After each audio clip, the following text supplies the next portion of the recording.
সুপ্রিয় দর্শক, আসসালামু আলাইকুম।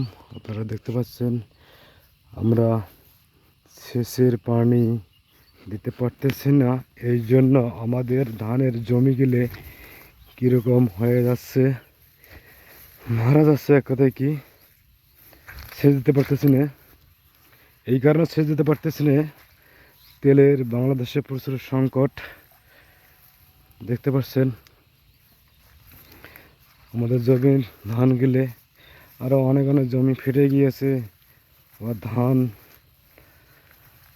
মারা যাচ্ছে, কীভাবে নাল হয়ে যাচ্ছে দর্শক, সেটা দেখতে পাচ্ছেন।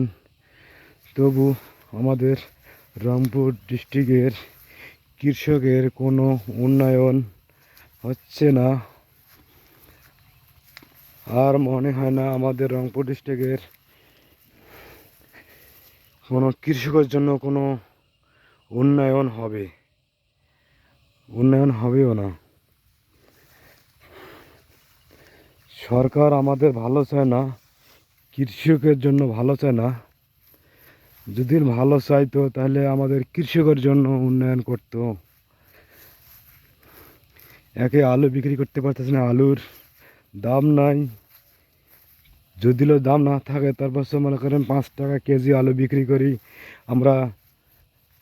জমিতে সেচ দিতে পারতেছি না তেলের কারণে। দেখুন আপনারা জমির ধানগুলো কী অবস্থা হয়ে গেছে। তা এই পর্যন্ত আমি ভিডিও শেষ করে দিচ্ছি।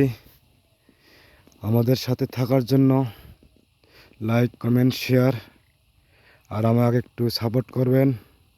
আমি সামনে যদি আর একটু এগিয়ে যেতে পারি, সবাই আমার জন্য একটু দোয়া করবেন।